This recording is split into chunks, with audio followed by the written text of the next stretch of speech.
All right. How's it? Much better. Much better. Good, good. Okay. There's still a little bit of echo on my part, but we'll deal with that.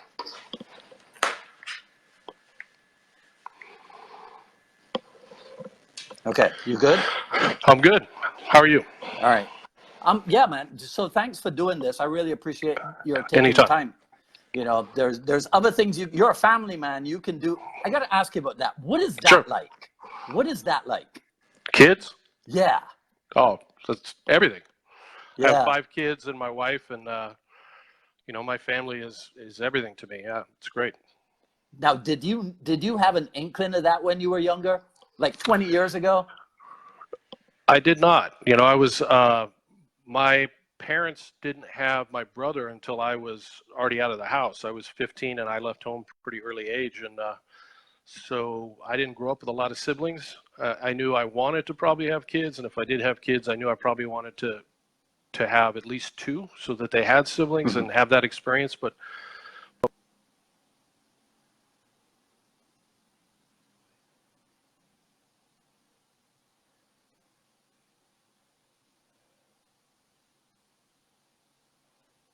Wow. You just said that you left home pretty early. What age did you go into the military?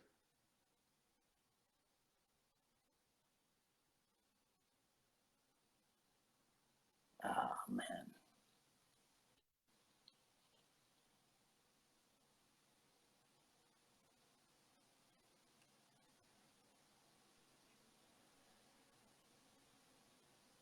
Okay, hang on. Your audio is cutting out again, they say. okay, I can try it without. All right, let's start that again. So you went in at what age? I believe I was on my birthday when I was 18. Okay. And you stayed in for how long? I was in the military for 3 years. All right. Yeah. Okay. So nobody can hear you. I don't know how to fix it. You can hear me, but I don't know how to make it for the broadcast. I could try taking the headphones out. Okay. Okay. No, Zach says it's back now. Okay. Somebody, Sifu Nick, send me a message. Tell me if it's up.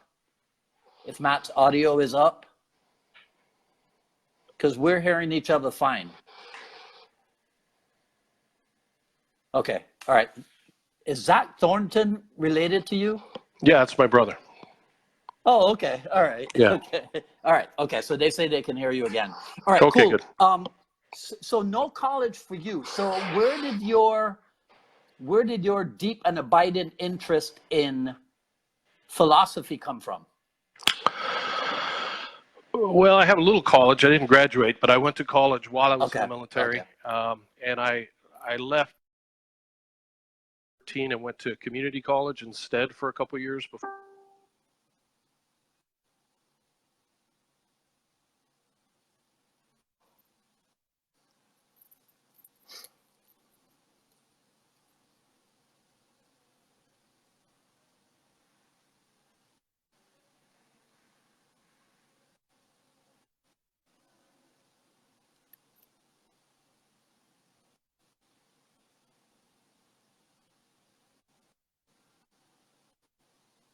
Yeah.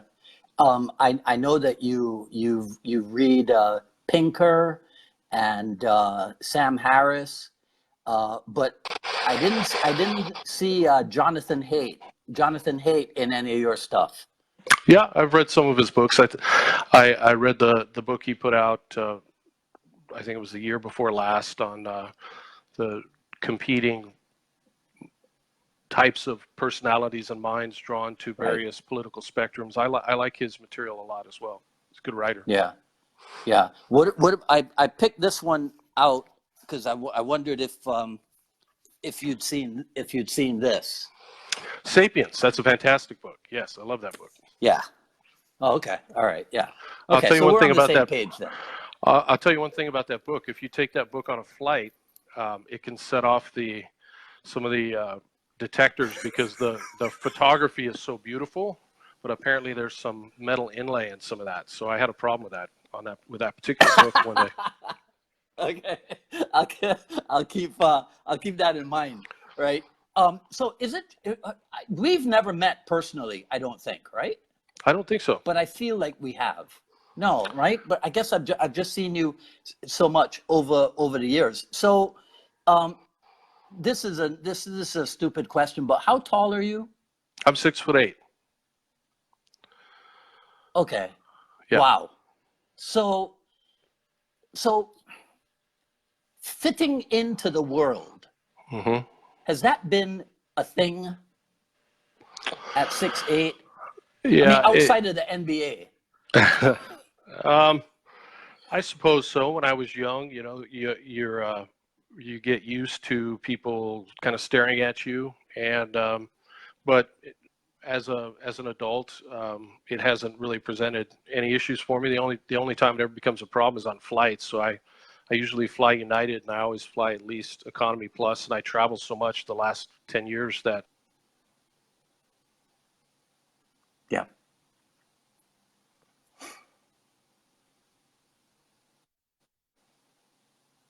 Yeah. And so SBG has been around for what? Over 20 years, right?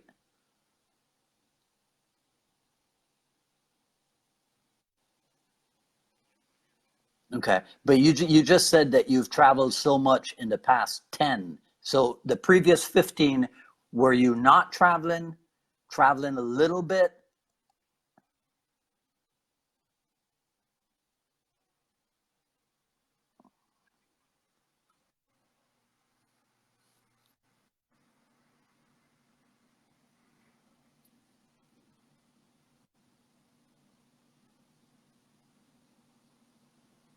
I think we shot the Aliveness videos in '96.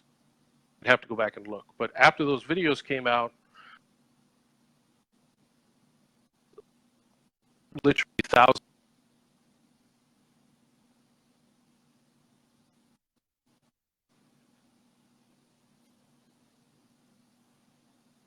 that it's something that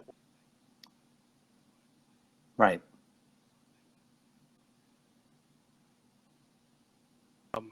would contact me and ask me to come do a seminar, or they would fly to me in Oregon and train. And excuse me, that group was the initial group of SBG instructors were almost all JKD people, and they came to me because of those videos, and that's Right. how the organization initially started. So by the time we get to about 2000, you know, I had locations in different parts of the world, and I was traveling. I was having to limit my travel, so I was probably traveling 30 times a year. Okay. All right. So listen, they say that your audio is cutting out again. Now I hear you fine. Okay. And apparently you hear me fine as well. Okay. Right? Maybe it's me moving. My brother just sent me a message, said try not to move your cord. So let me adjust this so maybe I can lock this in here.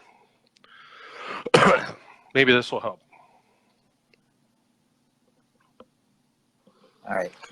If it doesn't, we can go. Okay. He says you're back. Perfect. Yeah. All right. Okay. So you know what? Let's get into the heart of this. Straight. So here's the thing: epistemology, syllogism, pedagogy. Those are words that abound in your writings all over your website and what have you. And you mentioned being a seeker of truth. So that's why this stuff shows up in your writings and on your website over and over again, correct? Correct. I try not to use a word unless I feel like it's a word that really aptly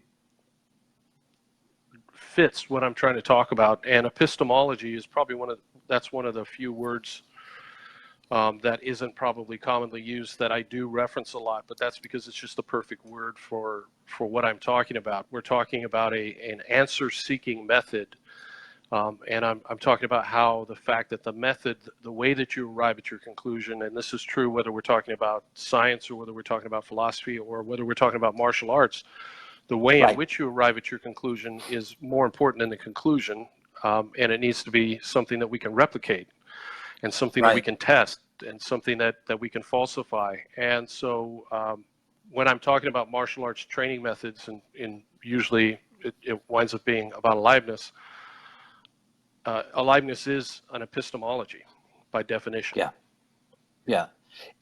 So that accurate speaking that you just mentioned, I came across that as kind of an outgrowth of Napoleon Hill's Principles of Human Achievement, where he talks about accurate thinking. But but I always thought, okay, but we have to go beyond that to accurate speaking.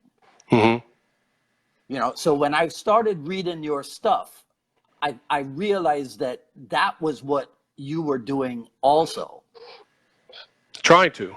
My goal is always to Yeah. make myself understood.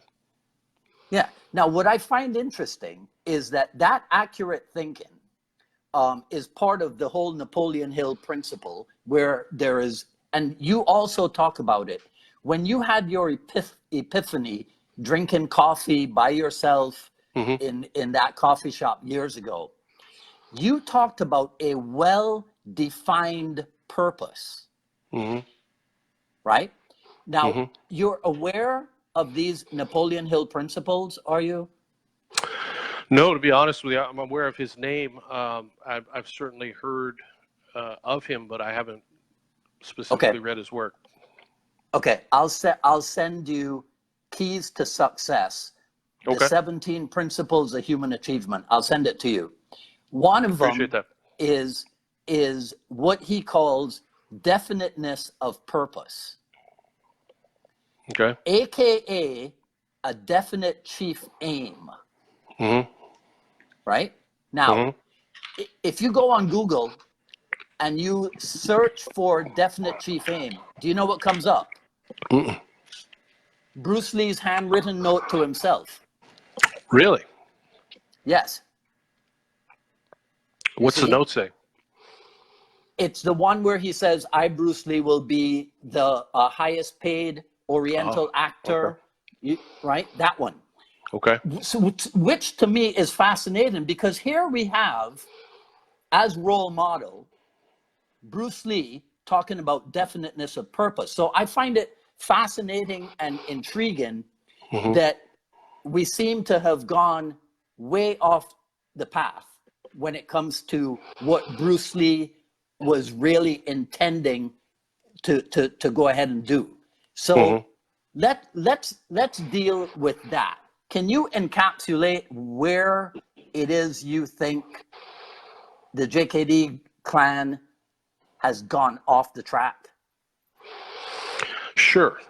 And I'm going to, by definition, for me to do that, I'm going to be speaking in broad terms.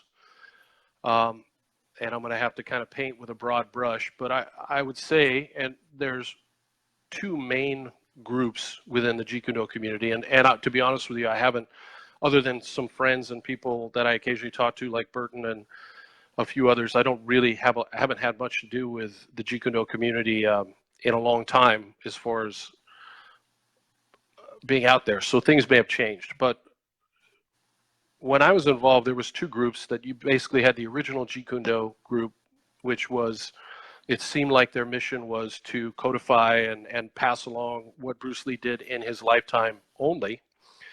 And then you had the Jeet Kune Do Concepts group that was headed up by Dan Asano, where it seemed like his mission was more to follow the spirit of Bruce Lee's initial idea, which was, I'm sure you know, taken from Mao Zedong, but the absorb what is useful, reject what is useless, add what is specifically your own, a very utilitarian philosophy. Yeah. And what I came to realize, or started to see in martial arts, is that when you think about martial arts in terms of style, and then you wind up with all these cultural affectations that are ultimately irrelevant to the movement. And there's no such thing. An example I often use is, I'll say that, you would find it silly if I said, today we're going to work Canadian geometry. And we all know why that's silly. But cutting off the blood supply to a human being's head from a particular position when your body is framed in a particular way is an empirical question, much the same way as circumference of a circle. So there's a way that's going to be the most efficient, at least the most efficient as we know now, to be able to perform that movement. And by efficiency, I would define that as using as little as possible, but no less. As little as possible strength, as little as possible explosiveness, as little as possible energy. We are looking for those mechanical things that are the most efficient so that we can pass them along to our students.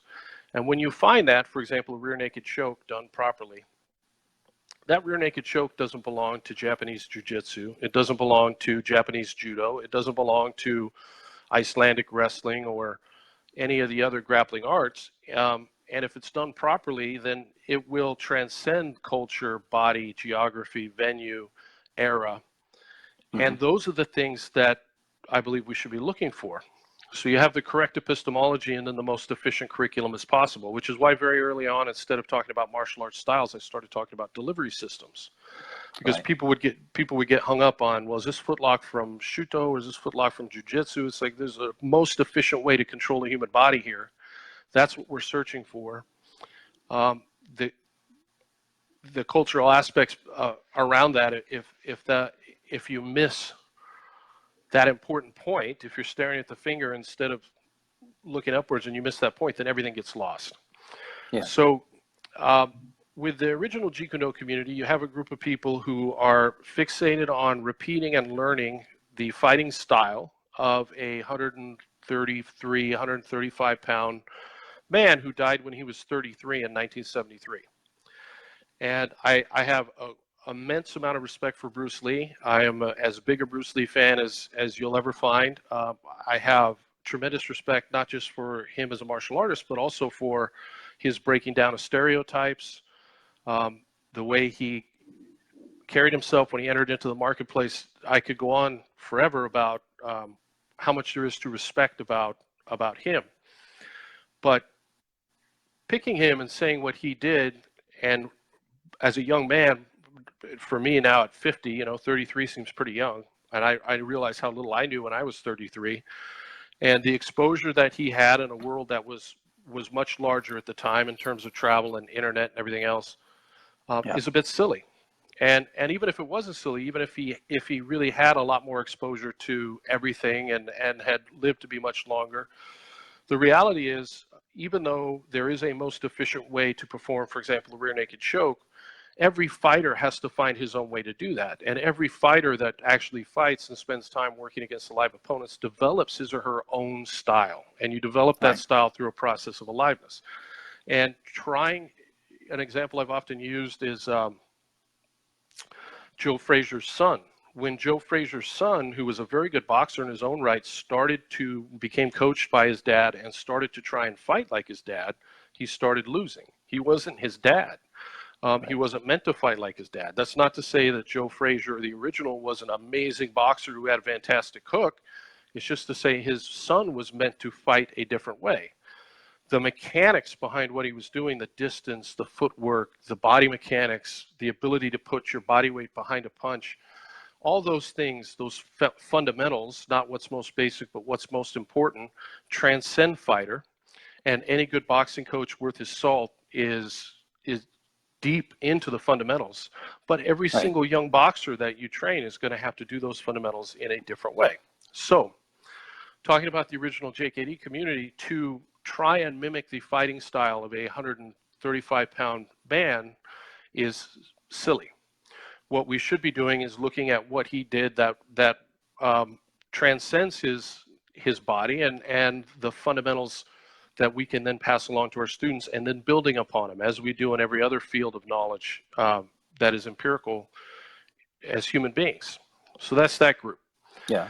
The Jeet Kune Do Concepts group, what initially can I stop you there for a second? Stop me anytime. So then, so is it your contention then that in the original group, 100% all they're doing is trying to copy Bruce Lee?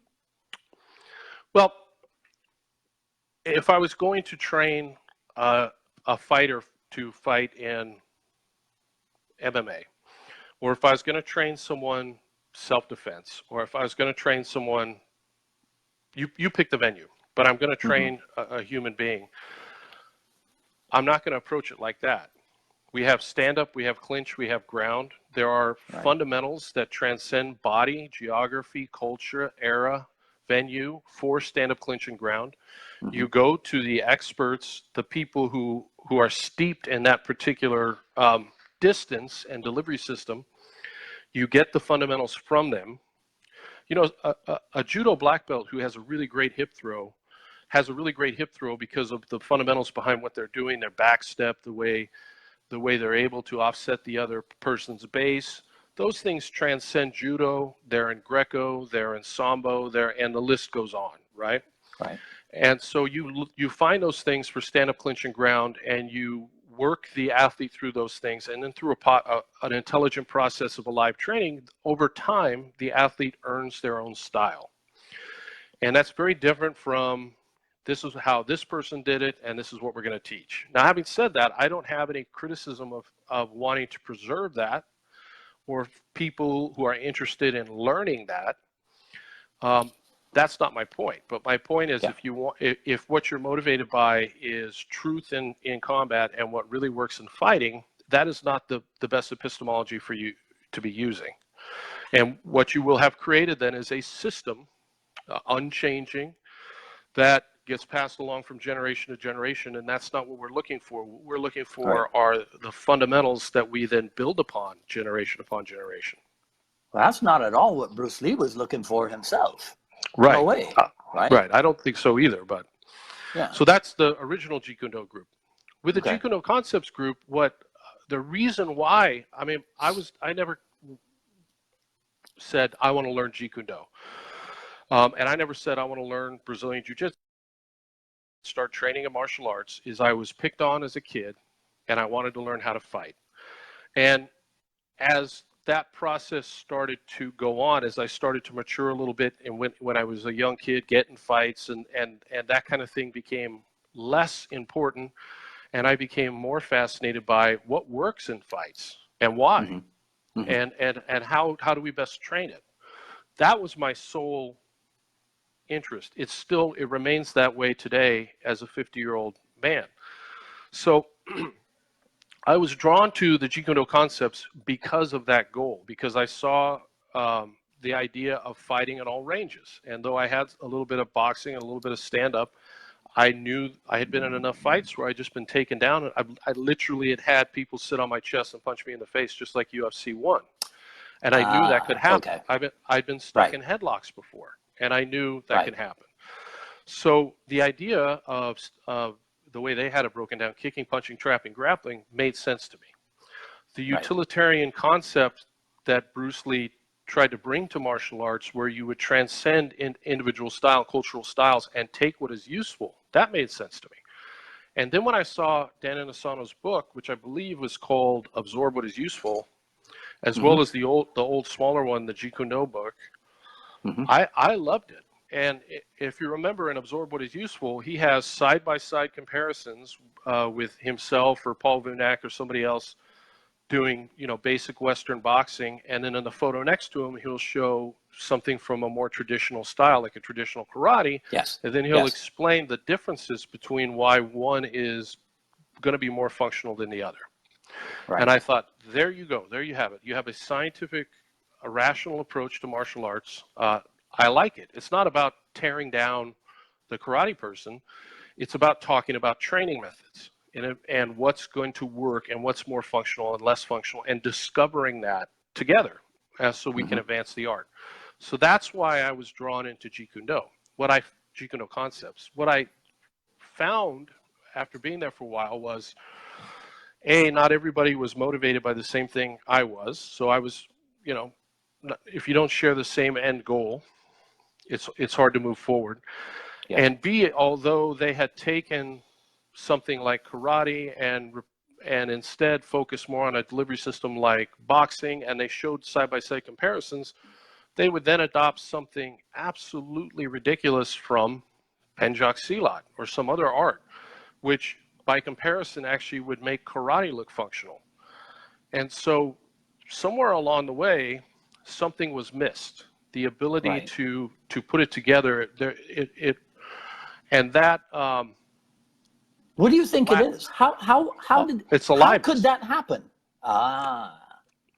So if you don't really understand aliveness, then what will happen very quickly is you will cease having a self-correcting mechanism. And without the self-correcting mechanism, everything can easily, not ill-intentioned, but just by way of human error, go the wrong way. And so that's what I believe happens. So whereas you had the original Jeet Kune Do people trying to mimic the fighting style of a young man who died tragically when he was 33 years old, you had the Jeet Kune Do Concepts people who would teach some things functional and some things silly and not distinguish between the two. So their approach was more like an all-you-can-eat buffet at a restaurant that had junk food and then here's some healthy stuff, junk food and here's some healthy stuff. Yeah. And what I wanted to do was what I thought Dan Inosanto was doing in that original book, which was let's take a scientific approach to martial arts, what ultimately has become MMA, but the fact that it's a sport is irrelevant, that epistemology. Let's take what works and let's train it like athletes and let's refine it so that we can pass it along so that the future generations that come after us can be a lot better than we are. Yeah. And that's why, I started SBG and that's what we're about. Okay. Give everybody your definition of what is aliveness. Timing, energy, and motion. So, for a movement, basically how it breaks down is this. The way we teach is essentially a three-step process, which I call the I method. This is stuff that has evolved by way of trying to explain it to students and explain it to other people and trying to articulate accurately what we were doing. Can I interrupt you there for a second? Sure. The I method, introduction, isolation, integration. Can I tell you this? And I'm not blowing smoke, but after doing the research on you in preparation for this, I feel like I attended a seminar given by you. Well, thank you. I try and, whether people agree with me or not, I always try and be clear and about what I'm saying. So I appreciate that. Yeah. So the idea there is, and I could use stand-up, I could use takedowns, I could use training, self-defense against knives. I could use any aspect of fighting. I'm going to use Brazilian Jiu-Jitsu as an example because it's something that a lot of people probably listening to us now can relate to, and it's a little simpler to explain. Okay. So in Brazilian Jiu-Jitsu, if I'm going to teach someone how to escape, for example, a headlock, and that's something we know pretty well, thanks to my teachers that came before me, and Hickson and Howder and all of the running experiments of people trying to do this. We have a pretty good idea of the most efficient way to escape if you have someone big holding you down on the ground in a headlock. How we do that in relation to base posture, connection, and pressure, which are the foundations of fighting on the ground. So you take a student, brand new, they've never trained before, you have someone put them in that headlock, you show them how to do the movement, you break it down in as small a chunks as necessary so that they can learn it. I try to always explain why the movement works, because the why is always very important, because ultimately I want them to be able to coach themselves. And then you have them practice it without resistance until they can do the move correctly when nobody's fighting them back. And generally speaking, unless you're dealing with somebody who has other issues, learning problems, just the average human being, not necessarily athletic, that takes about 5 to 10 minutes. And if it takes more than 5 to 10 minutes, what you're teaching is probably not too complicated for that person, or just too complicated in general, not something that's going to be functional. So I can show them that one escape, and in 5 or 10 minutes, I can have them doing it mechanically correct without resistance. That's introduction. Now the next stage, and this is the most important stage really for learning the movement, and this is the stage that often gets, people don't do, that often gets skipped, is isolation. Now we have to drill it, because as Hickson says, without that aliveness, without that timing, energy, and motion, without that pressure coming in that's not within a pattern, there's no timing. And everything about jiu-jitsu and fighting in general, but especially on the ground, is about timing.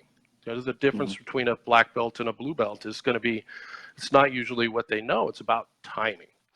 So now you take someone and you have them hold that person down, not cooperating, not in a flow pattern where they just keep repeating a cycle over and over again, because they've already learned how to do the movement mechanically correct. You can repeat that movement now 10,000 times on a stuffed dummy. You're not going to get any better timing.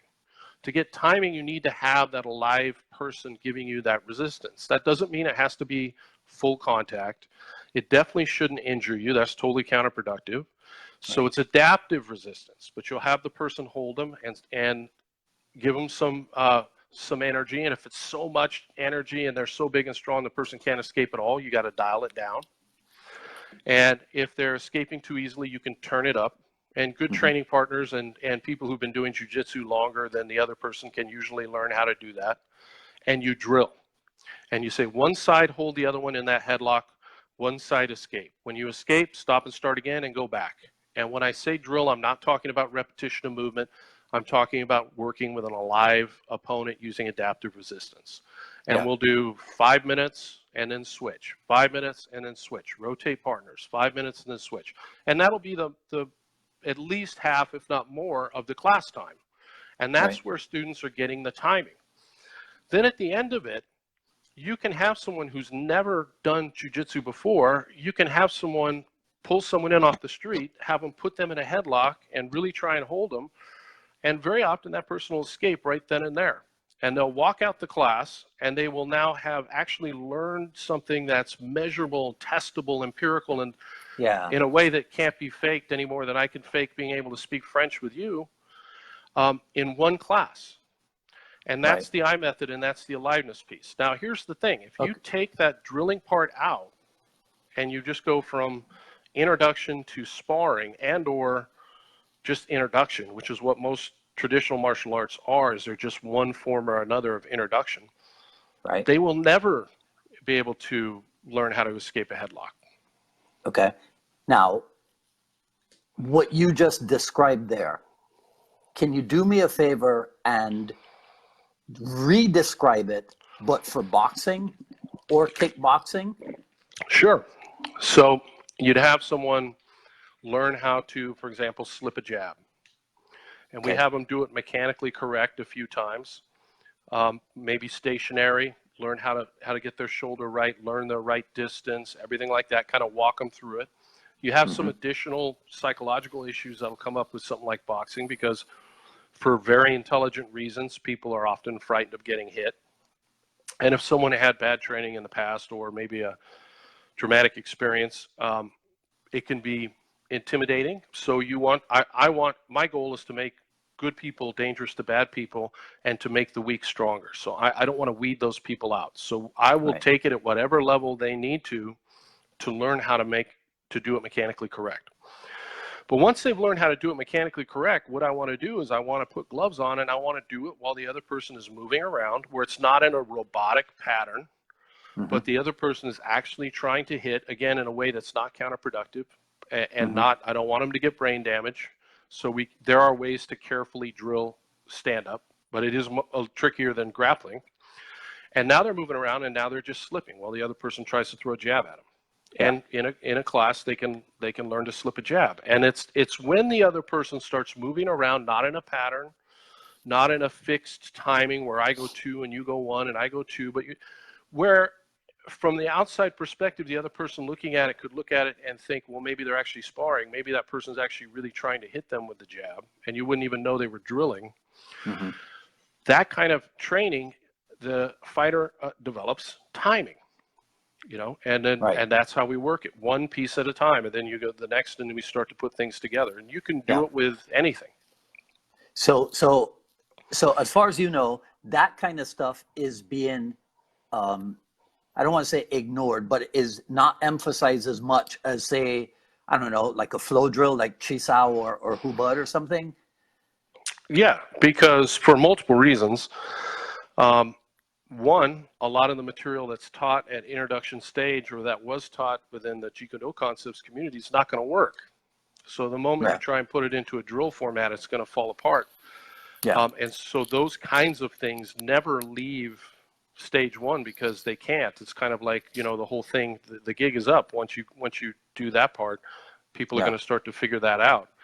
But even in an art like Brazilian Jiu-Jitsu, very often what you'll see happen is you'll see the coaches teach a movement, an arm lock or a sweep or whatever it is, and then the students will practice it and do the movement without resistance, and then everybody rolls. They touch hands and spar, and that's not an uncommon teaching method. And if they do drill, their version of drilling will just be repetition of the movement. They don't do that isolation phase. That's not even that common in jiu-jitsu. The people you're going to see do that are the person I got it from, which is, I didn't make that up. That's Hickson. And Hickson talked about that early on. And it was Hickson talking about that gave me the initial idea of aliveness, at least as I define it. And Hodger Gracie's talked about it. There's a few, but there's a lot of jiu-jitsu schools that still view drilling as just a bunch of repetitions, and then everybody tries to kill each other. And that critical piece of isolation drilling is missing. So what you're talking about then is mindful drilling, not mindless drilling. Drilling, in other words, using the drill for something, not just the blind repetition of let's pick on Kali, Sambrata. Not just doing the Sambrata pattern over and over and over again and getting good at the Sambrata pattern. Correct. But using the pattern to build something else, right? Is that what you're saying?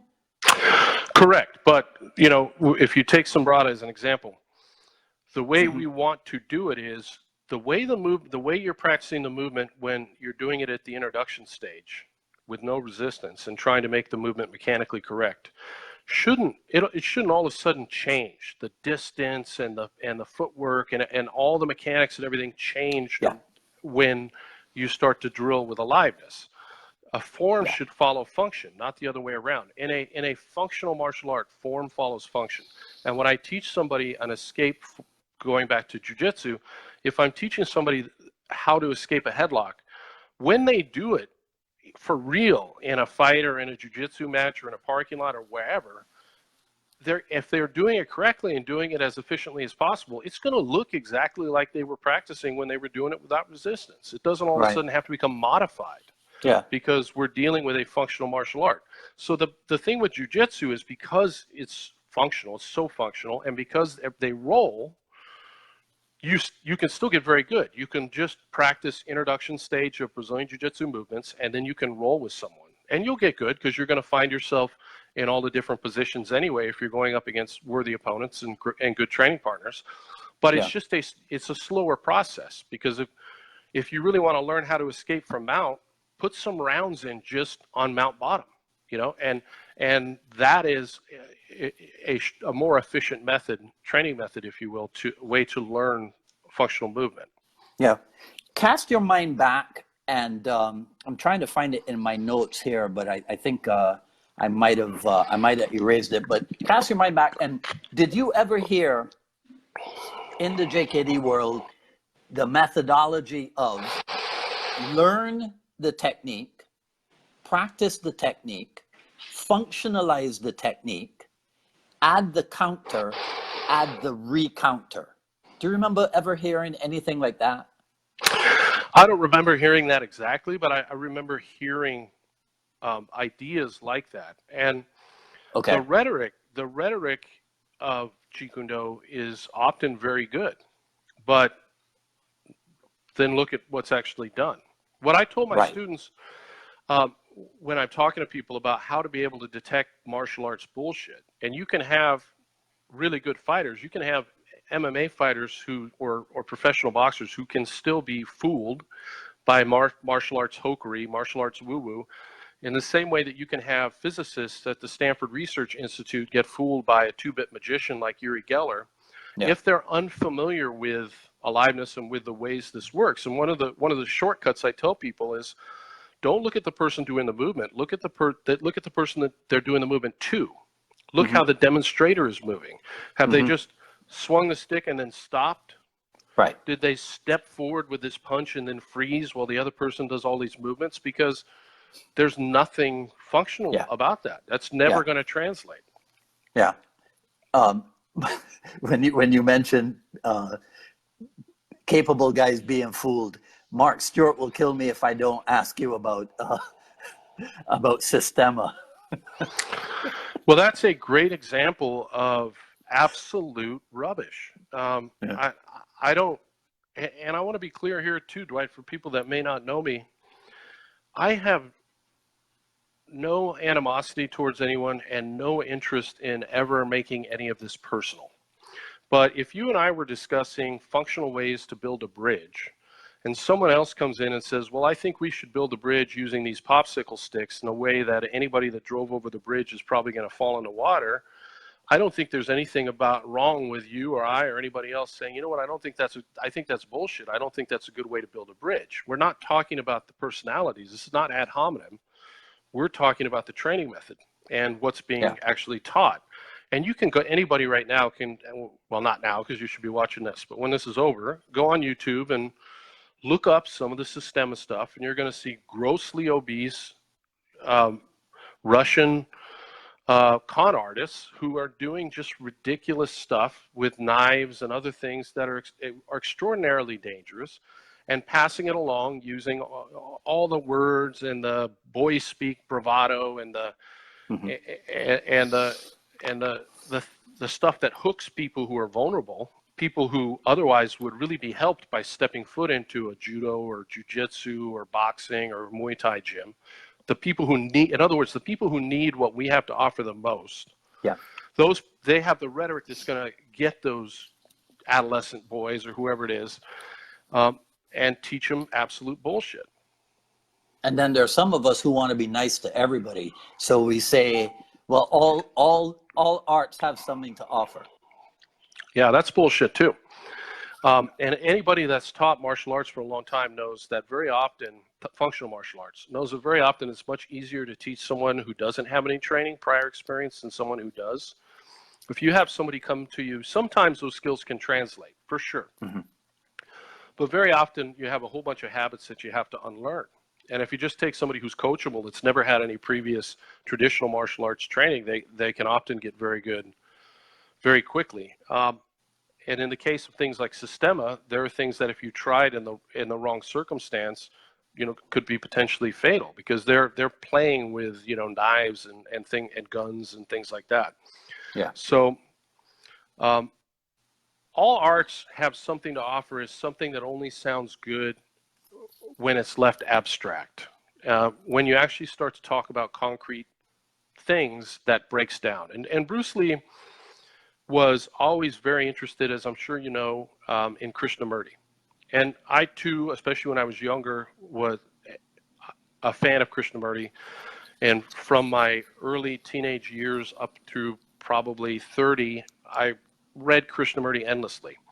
And his famous saying, and actually the video of him saying this is on the, I think on the credits of one of my first Jeet Kune Do series, is truth is not in a fixed pattern. There's no one way to truth. And that's true and false. It's a deepity. It's true or false depending on what we're talking about. If we're talking about, what kind of music is the most beautiful, it's absolutely true. I might like jazz and you might say you like death metal or whatever, but who's to say that death metal's not beautiful to you? But if we're talking about the distance between the Earth and the Moon, it's not true. There is a measurement. There is a actual distance between the Earth and the Moon, and that measurement is likely to change and evolve as we find ever increasing methods to define it and to measure it. But it still exists. There is an actual measurement between the Earth and the Moon, and questions about how you can defend yourself against a knife or how you can escape a rear naked choke or a headlock are questions that have more kinship with the distance between the Earth and the Moon than they do which kind of ice cream you prefer over me. They're objective, not subjective questions, right? Yeah. If I said to you, I think there should be chairs in this room, and you said to me, Matt, I don't think there should be chairs in this room, you and I could both have equally valid arguments for that. And they could be a myriad. If I say to you, Dwight, there's chairs in this room, and you say, Matt, there are not chairs in this room, one of us is wrong. Yeah. And questions about functional martial arts are more like questions about whether or not there's a chair in the room.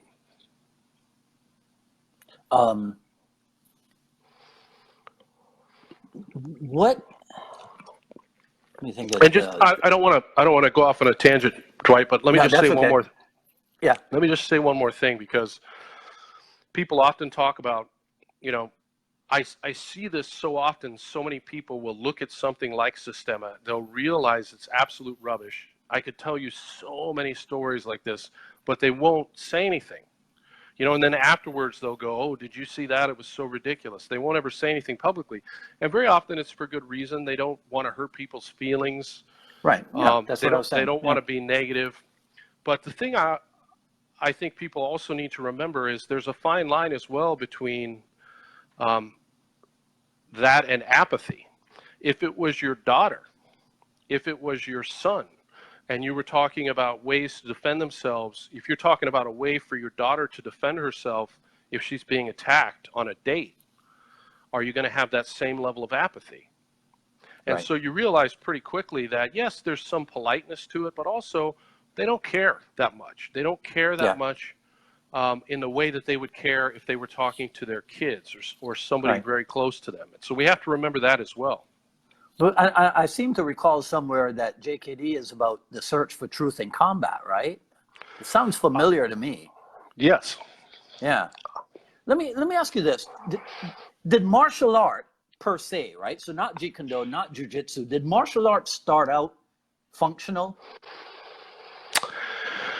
Well, I of course don't know the answer to that question, and I'm not even sure how you would pick when martial arts started. I think every culture on the planet has, most every culture on the planet has had a caste or group within it that served as the warriors and the protectors of the tribe. Right. And what I'm trying to get to, is how do you think it ended up becoming non-functional in some areas? Okay. Ultimately, the answer is aliveness, and the question is, why did that get taken out? And the answer is because it could. So let's take the Civil War as an example, because one question I've been asked in the time is, what do you think about traditional martial arts weapons, right? They might be talking about some traditional Japanese martial arts weapons or whatever. And I'll tell them, well, I don't think there's anything wrong with, for example, Civil War reenactments or understanding the strategies behind ancient warfare or even warfare from 100 years ago. But I'm not necessarily interested in learning how I need to load a musket or use a bayonet for my own personal self-defense. And so once the need goes away, what happens often is those arts become rigid. The system that was otherwise alive and being trained by, when results matter, people turn to an opponent process, whether we're talking about business or the military or sports, because people want to win. When the results matter, people have an opponent process. The opponent process is a self-correcting mechanism. The opponent process is aliveness. In science, when results matter, or the medical field, then you have ideally, when the system's working well, you have experiments that have to be repeated, and then there have to be a group of experts who are equally qualified who try and tear down your results and try and prove that they're wrong. And through that process, and I don't know what other word you could use more accurately than competition, through that competition of ideas or hypothesis, ultimately comes a better, more refined measurement of whatever it is. When the need is no longer there, when the results don't matter that much, then very often it just becomes a pattern or a form that gets repeated from one person to the other. It doesn't take very long for people to forget why they even were doing that movement to begin with. And because there's no alive training, there's no timing, very quickly within a generation, it's lost. So UFC 1, what martial art needs changed in November of 93 or whenever it was, and from then on? The needs didn't change, but what did change was the experiment and the fact that the experiment was public. So forever you've had, in 1983, an Aikido person could have walked into a wrestling club on a university and said, hey, I want you to try and take me down, and I'm going to try and defend myself using Aikido. And discovered very quickly that when someone's trying to take you down, it doesn't work. They could have walked into a boxing gym and said, I want you to try and hit me, and I'm going to try and work my Aikido. And you don't have to kill each other or hurt each other. There's ways to test where nobody's going to wind up, maimed. You can figure it out if both people are operating in good faith. And they could have figured that out. I think that did happen sometimes, which is why you've always had people who talked about functional martial arts, and you've always had functional martial arts. But what happened and what changed with the UFC is now it was made public. It was put on TV. It was a repeated experiment that has continued to this day and is broadcast to the whole world. So other people now see those results, whereas before it would just be the gentleman, Aikido gentleman, and the wrestler, judoka. Yeah. In the development of SBG, was there anything at all that you kept that you first came across in Jeet Kune Do? Or did you jettison everything? Well, we still have strong kickboxing, and we have a lot of really strong boxing in the organization, so that's remained the same. The reason why I called it Straight Blast no Gym... But no Chisao and Hubud, huh? No Chisao or Hubud, for sure. But the reason why I called it Straight Blast Gym was because I was taking a movement at the time which we were doing using Paul Vinac's method of the straight blast. And I used that as an example of everybody at the time had their schools called Academy or Institute. And I was thinking, I want a place where people get together and try it out and sweat. And you're not writing a pattern down in a notebook, but when you come out of class, you have to take your shirt off because you're covered in sweat because you're training, I wanted what ultimately everybody has now is MMA schools. Yeah. And I wanted to take that curriculum and that philosophy and apply it with that kind of epistemology. So that's why I called it Straight Blast Gym and just became known later as SBG. But even that movement was modified very early on to more of a boxing blast, which you would see, for example, Vitor Belfort famously use. And now it's just something that, some of our fighters may do occasionally. It's just a little piece of the stand-up game.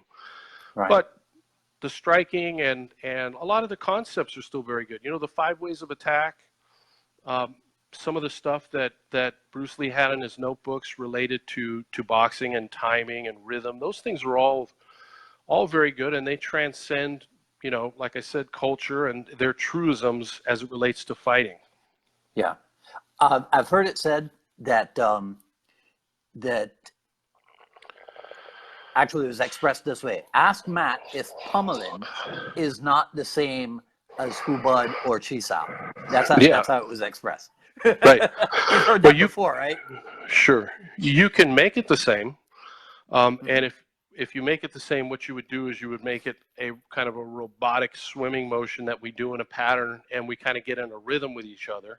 It would still be more functional because at least the movement is something that you're going to use all the time when you fight, as opposed to this kind of thing. But that's not true pummeling. That's just the introduction stage of learning how to swim. We used that exact example actually on the first Aliveness videos back in the 90s. But once you get past that introduction stage, what pummeling is drilling in the clinch, just like rolling is on the ground, and you're both trying to get the underhooks. And when you're both trying to get the underhooks, there's no longer a pattern. There's no fixed place where you put your feet. There's no staccato rhythm. It's alive, and you're dealing with an alive opponent. And at that stage, and only at that stage, then you start to get developed timing, and you're starting to actually learn you're at the beginning of developing real skill in the clinch. So that would be the difference. Okay. So what are some of the transformations that SBG itself has gone through over the years? There's been a lot of those, because when I started, there wasn't really anything like what I have now. There was no, I think the first MMA gym in Portland, or certainly around here at the time, now they're ubiquitous. You can go to any major city, you're going to find multiple MMA gyms, multiple jiu-jitsu gyms. There's so many that they're starting to splinter off and specialize, which is great. But at the time, it was pretty unique, and I didn't have any. I had role models that I would try and look to in terms of boxing coaches who would offer advice, wrestling coaches I would go to, people who came to SBG that I learned a lot from. Randy Couture would be one of those. Right.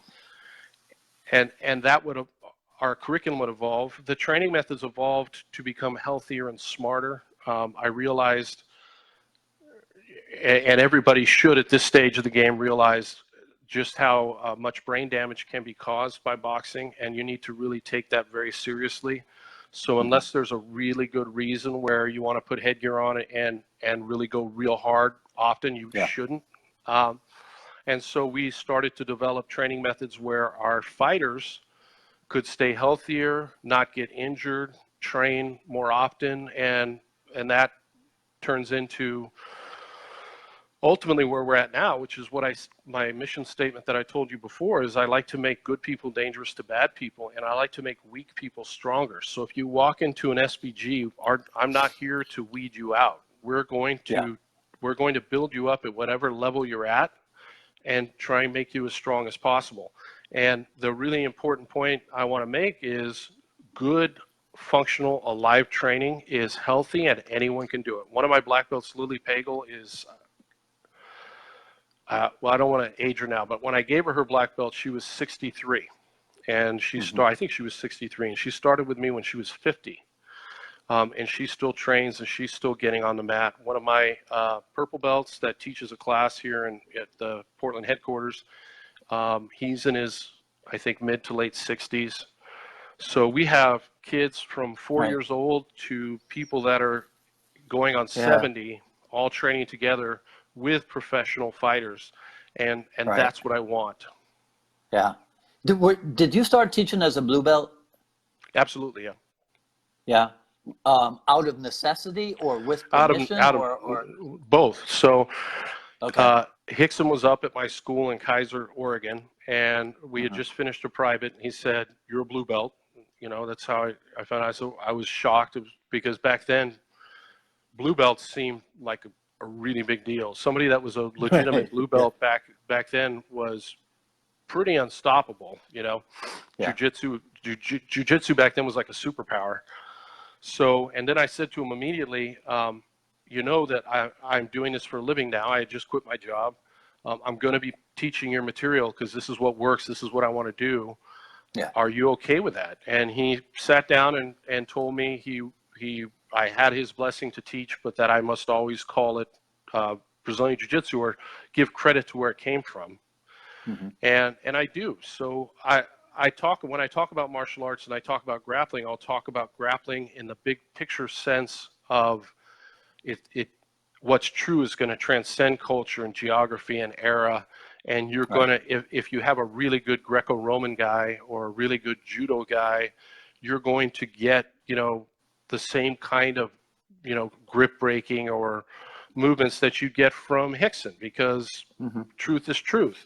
And so in the big picture, I like to talk about delivery system, but I also say, and I received my black belt from Chris Howder, my blue belt from Hickson. This is Brazilian Jiu-Jitsu, not to be confused with anything else, to give credit to those that came before me, who also I'm filled with a great deal of appreciation and gratitude to. So, yeah. And Chris Howder is an old JKD guy as well, right? Yeah. It was one of the things that bonded us together back in the day. Right. Yeah. That's I got to tell you this. When I saw your good friend Peter Boghossian on Joe Rogan's show, and he says if there was any fantasy martial art, I trained in it. And then right after that, he mentioned Jeet Kune Do, and I was like, oh, Bogosian. Right? But so what if there's a JKD school, and they have Brazilian Jiu-Jitsu classes, they got boxing, they got kickboxing, they got Muay Thai, they got wrestling and judo, they got MMA, but then they have Kali and Sila, right? What's is anything up with that? Well, I mean, this is America, and you should be able to be free to teach absolutely anything you want. I could not do that. You know, I have a lot of, and like we all do, and I've made a tremendous amount of mistakes, and certainly have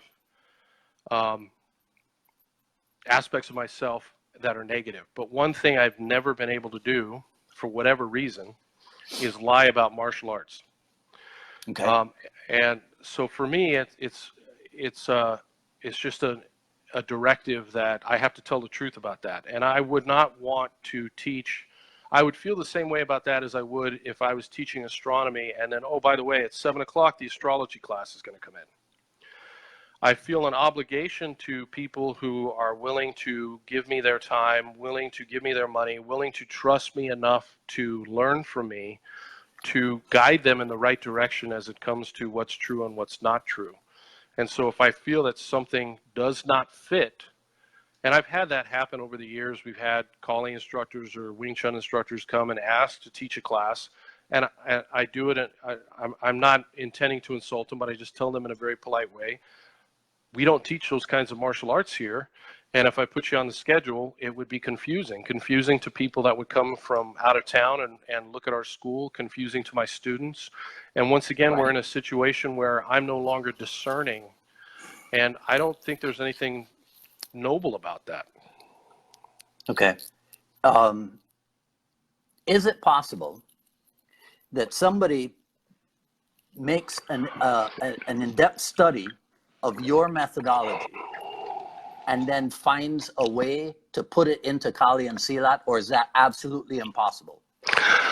That's a good question. People often try and do that. So as an example, one of my friends, Rokas, he has a pretty big YouTube channel. I think he has about 100,000 subscribers.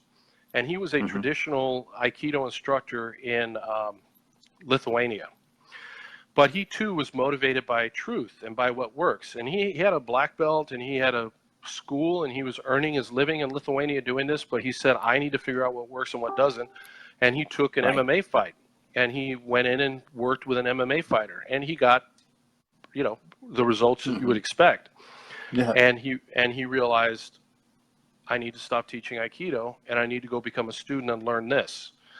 And that's hard for a lot of people. That took a tremendous amount of integrity and courage and honesty for Rokas to do that, because the easy thing to do is to just keep doing it because of the sunken cost, the time, especially the self-identity and ego that gets wrapped up with being a Sifu or guru of insert system here. And to be able to just say, let it go so that I can just spend my time doing something that's functional is actually something really to be commended. So some people do that and some people don't. Some people will have the experience Rokas had and say, you know what, I'm going to go back and I'm going to try and bring these training methods to Aikido, and I'm going to try and functionalize Aikido, and then we'll have functional Aikido. But you know what functional Aikido is called? Brazilian Jiu-Jitsu. Brazilian Jiu-Jitsu. Yeah. So it's like, why would you reinvent that? If you want to learn how to take somebody down from the clinch, you're going to go to a Greco-Roman person. You want to learn how to take them down when you put the gi on, you're going to train judo. If you want to understand how standing grappling works, you want to understand the principles that transcend and exist in both. And why would you then take some silly martial art and try and functionalize it, and knowing that at the end result, 20 years later, you're going to wind up with bad judo, as an example. Okay. So that would be my answer. Okay. All right. So let's start wrapping this up, because, and again, I appreciate the time. No, thank you. So Bruce Lee gets in touch with you from the great unknown, right? And he says, Matt, you got to help me fix Jeet Kune Do. What do you do? I would ask him why. You know, and we would have a conversation about why that was motivating him. And after talking about why, and I don't know where that would lead, but after talking about why, we'd probably have a clearer path of how. But very often, I think people don't even understand their own motives for why they do things. And so usually the first thing I encourage people to do when they have a goal or objective like that is to keep asking why. You know what, just to give you a very quick analogy, you'll often see people who are really focused on reality-based self-defense, and then you'll look at them and you'll notice that they're really out of shape or smoking cigarettes or, 80 pounds overweight. Why are you really interested in reality-based self-defense? Oh, I want to live longer. I want self-preservation. That's not really it. If that was really it, you wouldn't be smoking cigarettes. You'd go on, you'd diet, you'd exercise. So finding out what really motivates people, I think, is the beginning of it. Yeah, it's when you talk about those people, I remember seeing some people at like an Inasano seminar, and they're always the ones that are dressed in like the green fatigues and what have you, right? But they're wheezing when they just walk outside, right? And I always found that interesting. So listen, are there any JKD people out there that you're aware of that are doing it right? There's a lot of great people in Jeet Kune Do, and just to go back to how I started, very often people, whether we're talking about martial arts or science or philosophy, people have a hard time being able to separate the person from the message or the teacher from the methodology. And from the very beginning, and I started talking about this stuff when I was in my 20s, and so I'm now 50, so I've certainly gotten hopefully better at being able to articulate myself, and I'm sure I was a lot more abrasive when I was younger. But from the beginning, I have tried to always draw a very distinct line between talking about people and talking about training methods. Yeah. There are a lot of good people in every martial art, and you have people in the Jeet Kune Do community, and this is one of the things I think is a little bit sad, because Jeet Kune Do should have been and should be right now the premier group that great MMA fighters were coming from. It should have been so far ahead of the curve that when the Gracies showed, oh, we're missing this, they should have been missing one piece. And they could have added that piece, and it had been so far ahead. Because within it, you had great pioneers. You had Larry Hartzell talking about the right thing very early on. Unfortunately, when jiu-jitsu, I think, bad hip and whatnot, so he couldn't train the way he otherwise would have been able to train. But he deserves credit. Hal Faulkner, who I've mentioned quite a few times, was really, as I could be wrong about this, but I believe he was the first American Jeet Kune Do person, and certainly Jeet Kune Do, and probably one of the first Americans to talk about Brazilian Jiu-Jitsu and to start training with it. He was doing it, if I remember correctly, in the 70s. Yeah, I think he brought people to the Torrance garage, didn't he? Yes, and so I mean he deserves a lot of credit, and I've mentioned him many times before. I wish more people knew that. Paul Vunak, though, we don't agree at all, I think, about martial arts in general. He deserves a lot of credit for emphasizing Brazilian Jiu-Jitsu and emphasizing in particular Rickson, because he was very quick to see the functionality of that aspect of it and to talk about it. So there's a lot of, and don't let me skip Eric. I mean, Eric Paulson was a great fighter, a great guy, and extremely talented. And he was, always very, somebody that had a lot to offer. So within the Jeet Kune Do community, and I'm sure there's many people, other people that I'm forgetting right now, but there is a lot of really great people who have a lot of really great things to offer. And when I'm talking about Jeet Kune Do in the broad sense, I'm not talking about specific people. I'm talking about the training methods. Right. Yeah. I mean, and that's the thing that I ended up realizing in doing the research to talk to you, that's really all you're talking about. delivery systems, Yep. getting that stuff understood Yes. and approaching it realistically and functionally, right? Yeah, exactly. Yeah. Exactly. Yeah. All right. Well, listen, thanks again, man. I really appreciated this. Thank you, Dwight. It was a pleasure. Anytime. All right. Okay. What's the best place for people to get a hold of you? Just Sure. Facebook or something? Yeah, they can Facebook. They can go on straightblastgym.com. My email's on there. If they want to Okay. read just essays I've written, they can go to mattthornton.org, which is probably where you saw some of the blog posts. And if they're JKD people that are watching us now and are more interested specifically in what I'm talking about here, there's two essays that I would point them to at mattthornton.org. How JKD Lost Its Way, which is something you and I talked about today, and It's Aliveness Still. Both hopefully flesh out what I was trying to say in more detail.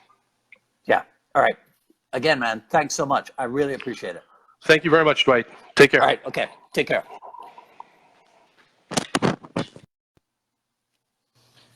All right. There we go. So, barring all of the technological snafus to get, but to get this up and running, that was episode number 98 of the Jeet Kune Do Dialogues.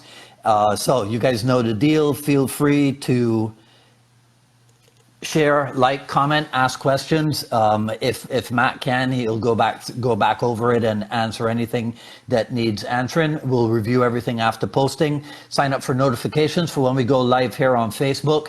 And over on the YouTube, please subscribe. And when you subscribe, hit the notification bell for the Jeet Kune Do Dialogues, for the I Love Jeet Kune Do broadcast, and for the FMA files as well. Follow me on Twitter at Dwight Woods and on Instagram at Dwight D. Woods. Coming up next Friday, November 15th, episode number 99 with Joseph P. Harrison out of Harrison Martial Arts. And that should be regular time, 6 p.m. I promise I will do a technology test with him beforehand and make sure that we don't have any of those snafus. So I'll see some of you guys here next Wednesday for the I Love Jeet Kune Do broadcast. Rest of you, check in with me again next Friday at 6 p.m. for another episode of the Jeet Kune Do Dialogues. This is Dwight Woods, the Jeet Kune Do Rebel, signing off. You guys take care. Have a great weekend. Talk to you soon.